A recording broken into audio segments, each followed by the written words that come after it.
Hello, my name is Elena Roche. Recently, I was asked to explain how to fix a plein air painting.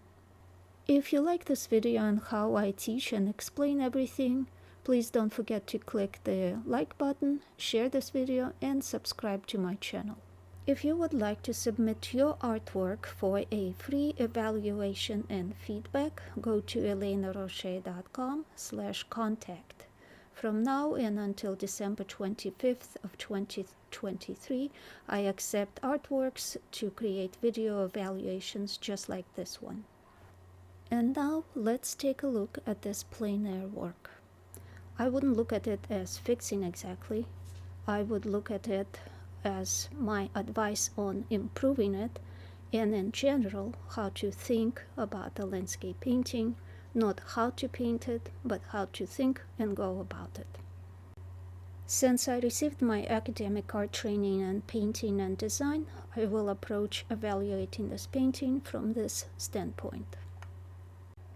Most plein air painters are familiar with these 8 basic principles: style, composition, design, values, linear and atmospheric perspective, color harmony, light effects, and edges.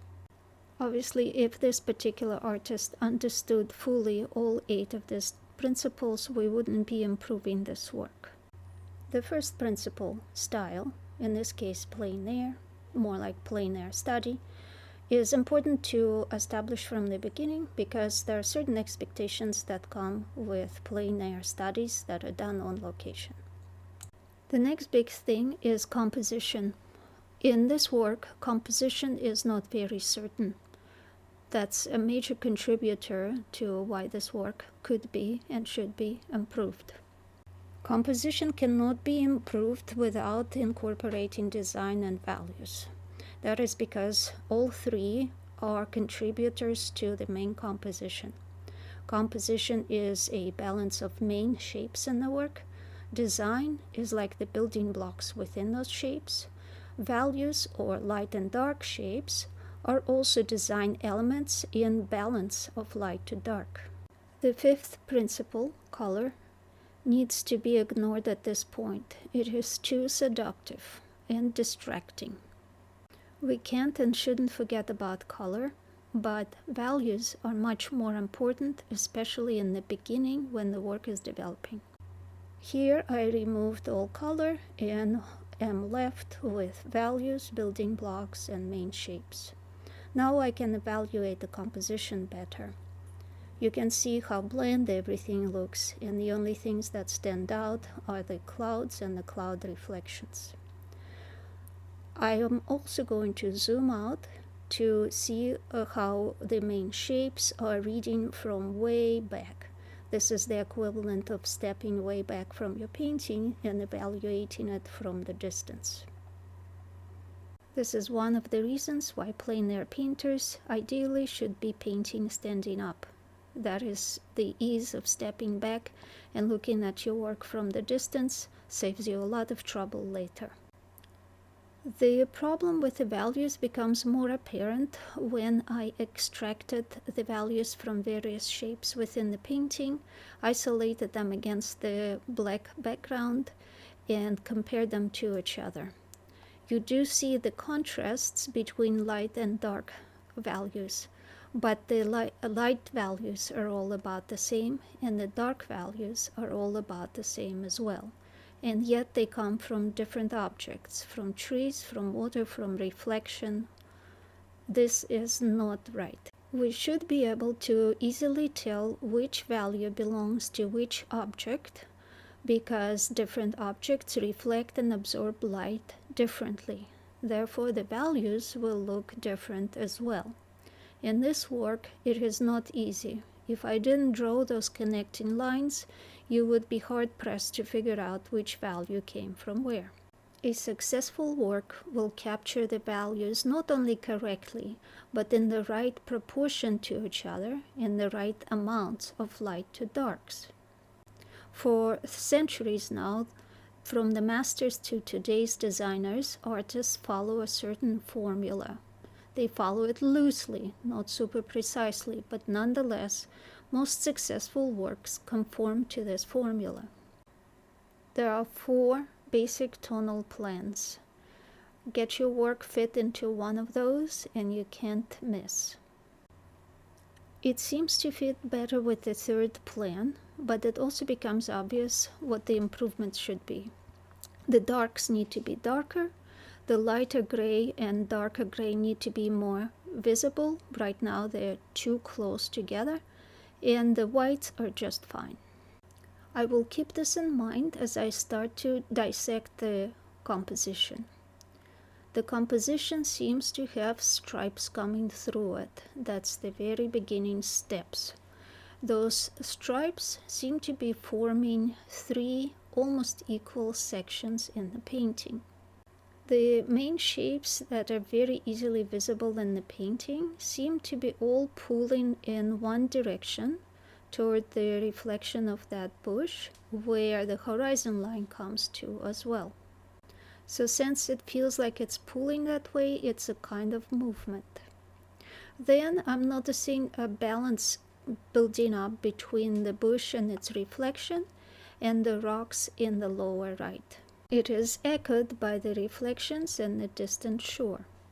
Another aspect of the composition that I feel like could happen is sort of like a sunshine composition, except here it's the darker shape of the tree and its reflection, with the other value and shapes emanating from it, but encountering other objects. Looking at it this way, I'm trying to figure out what the artist was sensing and tending toward, what was attracting him or her to the scene.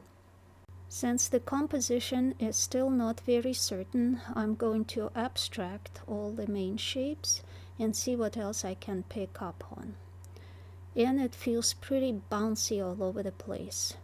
You do feel like you can bounce from rock to rock, but where all the lines seem to lead you is right off the painting. That means that things need to be moved around slightly. Here's a more precise abstraction of the work. It will help us see what to darken, what to lighten, and what shapes to change. Here's where I darkened some values and I changed a little bit of the water. I deducted that there are some reeds on the right side above the rock, so I put that indication in. I also improved a little bit of the shape of the reflection just to suit the composition better and expand the water area because we need a little bit more of that value for our design. The massive rock that is almost in the center lower third of the painting had to be downsized, only shaved off on the right side and left alone on its left side. That is because compositionally it kept getting in the way. If you see previous diagrams, you will see how it is a bit in the way, being so massive and drawing so much attention to itself. Now that the values are much better, we can cool down the shadows a bit and introduce a little better color harmony to the work. Cooling off shadows makes the light much warmer. Previously, the work looked warm and brownish overall, except for that blue water. Now there is a greater variety between cool and warm colors. And this way we achieve better feeling of warm sunlight by using the proper values and within those values playing with cooler colors. At the same time, the aerial perspective is also improved by darkening the values, for example, those darker shadows under the rocks that bring them forward into the foreground and solidify them here, and a distant darker tree and its reflection are slightly lighter in values. The linear perspective here is felt not so much by the objects receding and getting smaller in size as they approach that horizon line, but because of the design. Design elements can make it feel like there is a linear perspective, however irregularly it may be shaped. With all the lines that I drew over objects, you see how all of them want to converge in that one point on the horizon or the eye level of the artist. When I changed the shapes of the cloud reflections, I didn't change it this way for no reason. I added that horizontal rhythm to the water. Clouds and the reflections are design elements, and having them flow in the right direction, being shaped a certain way, always helps with the design. Previously, these cloud reflections conformed to more of the vertical and diagonal directions. Now they conform to more horizontal with a little bit of a diagonal flow and help us feel the flatness of the surface of the water. While I did not position them in such a way that would show the linear perspective, they're not getting closer and closer together as they get closer to the horizon. They just plain introduce the rhythm that helps us feel the ripple effect over the water. And ripple means movement, and all the other lines draw us toward that tree, its reflection, and the shore converging at that one point, and that tells us that this is where everything is moving. This is where we would want to move if we were standing right there on the scene. We would hop from rock to rock, float with the cloud reflections toward that one point, and discover what is there beyond that tree. Since all the lines are pointing in that direction, even the cloud and the sky, then something worthy of discovering is there. And in this slightly different diagram, you can see that the tree and its reflection are nicely counterbalanced by the rocks. The big boulder that I downsized is no longer getting in the way, but is helping with that balance and connection. The distant shore and its reflections are also helping in the counterbalance in the composition on the upper right. The cloud reflections in the big cloud in the sky are now creating a nice rhythm. The cloud in the sky being bright spot, and the cloud reflections are echoing it in the flatness of the water. But what can we call this composition? You can compare what it looked previously and what it looks now. The underlining structure is stripes, but that's not all. There is a somewhat circular composition building because of the surrounding rocks, shore, its reflections, and the water in the middle. But would it be called the classic circular composition? I don't think so, because the point to which everything goes to, all the movement goes to that one point, is outside of the circle. But it doesn't mean that it's breaking any rules or it's non-conformist. It just means that there is a greater variety you can do with compositions. You can overlap several if it suits the landscape you're painting. I wouldn't call it breaking the rules. I would call it being very creative with the rules, because the main rule is to find balance, harmony, and unity in the work. Based on that diagram, I went back to the painting and with the Photoshop program made the same improvements as in the simplified diagram. You can see that the painting hasn't changed much. I haven't moved any major shapes around. It is the same idea as the artist had in mind, pretty much, just with slight improvements. That means that I try to preserve what the artist saw as much as possible, only improving on the technical aspects of the composition, colors, values, and so on. You have to understand that I'm evaluating this painting based only on the painting. I did not see the photo of this view. I did not stand there. I did not look at the clouds and how they are reflecting in the water. I did not double check the shapes of the rocks and so on. So I'm trusting the artist captured enough of the scenery right according to what he or she were seeing, and based on that I'm looking for what I'm seeing in the painting and how it can be improved. Could the clouds reflections be different? Sure. Maybe the rocks were not quite shaped the same way.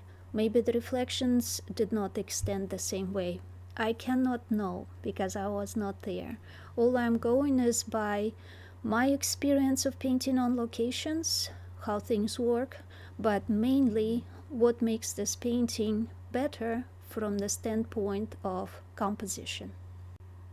Now let's compare the newly Photoshopped version of the work in values only setting to its original. Does it feel like it improved? I think so.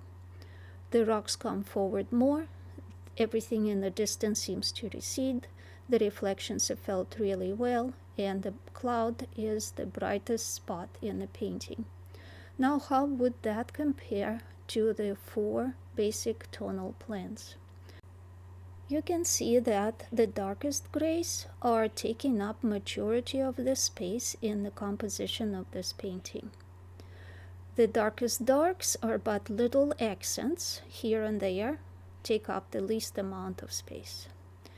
The lighter grays are taking the second largest amount of space in the composition, and the brightest whites are taking the third spot after lighter grays and after darkest grays.